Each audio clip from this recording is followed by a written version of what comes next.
और मैं पूछना चाहता हूं माननीय सभापति महोदय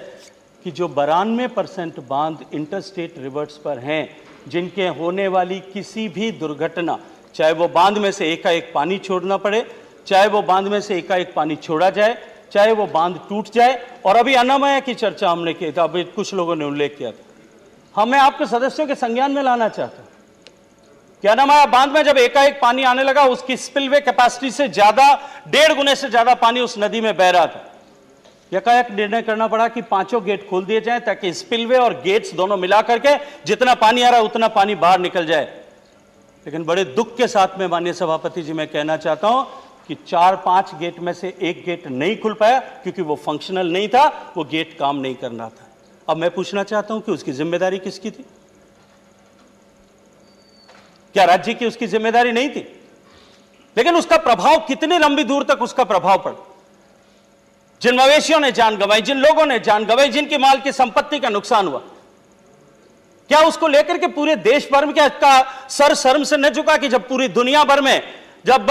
ये उल्लेख किया गया कि भारत में एक और बांध टूटा है, एक और बांध टूट गया है, और पूरी दुनिया के इंजीनियर्स जो डैम सेफ्टी पर काम करते हैं, आईकॉल से लेकर के सारी दुनिया के इंजीनियर्स बैठ करके जब इस पर चर्चा करेंगे, विचार करेंगे कि ये भारत में एक बांध टूटा है, उसको एक केस स्टडी में लिया जाएगा, ये हम सब लोगों के लिए राष्ट्रीय शर्म का विषय।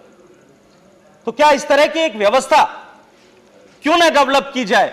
कि जहां अकाउंटेबिलिटी फिक्स हो सके और ऐसी डैम जो है व्यवस्थाओं को हम एक कानून बना करके सुनिश्चित कर सके। माननीय सभापति महोदय, अभी भारत सरकार ने माननीय प्रधानमंत्री जी के नेतृत्व में एक प्रोग्राम पूरा किया, dam rehabilitation and improvement programme. कुछ सदस्यों ने उसकी चर्चा की। जब ड्रिप का पहला चरण पूरा हुआ तब ऐसे विषय, अनेक विषय ऐसे संज्ञान में आए माननीय सभापति महोदय। जब उन बांधों को देखा, बांधों की रखरखाव के बारे में अध्ययन किया, बांधों की स्थितियों के बारे में अध्ययन किया, तब जानकारी आई कि स्थितियां कितनी भयावह हैं। छोटी सी चूक जो बहुत बड़े डिजास्टर का कारण बन सकती है, ऐसी कितनी सारी चूकें जो है वो उन राज्यों के बांधों के रखरखाव में की गई हैं। आज जब हमने उसमें 100 से ज्यादा, 178 से ज्यादा बांधों को वापस स्ट्रेंथन किया है, और एक बार फिर ड्रिप 2 और ड्रिप 3 में हम 10,000 करोड़ रुपए की लागत के साथ में देश के ऐसे 700 से ज्यादा बांधों पर इस तरह से काम करने के लिए जो है आगे बढ़े, तब निश्चित रूप से इस तरह के कानून की कि जो dam rehabilitation and improvement programme में जो कमियां पाई जाती है, उन कमियों को समय पर पूरा किया जाए, इसके लिए एक व्यवस्था निश्चित रूप से बनना चाहिए। तो इस तरह की एक योजना की सफलता के लिए भी आवश्यक है कि हम जो है इसकी व्यवस्था करें। माननीय मुझे लगता है कि मैंने अपनी बातचीत करते हुए सामान्य रूप से, सहज रूप से आप सब विश्व मित्रों ने जो प्रश्न खड़े किए थे उनके जवाब दिए। एक अंतिम अपनी बात समाप्त करने से पहले अंत में विजय साई रेड्डी जी ने कहा कि आंध्र प्रदेश के बांधों को हमने उसमें इंक्लूड नहीं किया। मैं बहुत दुख के साथ में कहना चाहता हूं कि आंध्र प्रदेश ने जो उसका क्राइटेरिया था वर्ल्ड बैंक का, वो क्राइटेरिया मीट आउट नहीं किया। अगर क्राइटेरिया मीट आउट करेंगे तो मैं आज इस सदन के पटल पर खड़ा होकर के आपको विश्वास दिलाता हूं कि आपकी सूची के बांधों को भी हम सम्मिलित करेंगे। बांध सुरक्षा का यह विधेयक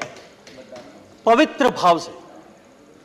न आपके अधिकारों पर किसी तरह का एनक्रोचमेंट का मंतव्य है, न आपके पानी पर किसी तरह का एनक्रोचमेंट का मंतव्य है, न आपके ऑपरेशन के अधिकार की बांध को खोलना, उसमें किसका कितना शेयर होगा, किसका कितना हिस्सा होगा, किस राज्य को उससे बनने वाली कितनी बिजली मिलेगी, किस राज्य का बिजली पर अधिकार होगा, हम कहीं उसमें इंटरफियर नहीं करना चाहते, हस्तक्षेप नहीं करना चाहते, एनक्रोचमेंट नहीं करना चाहते।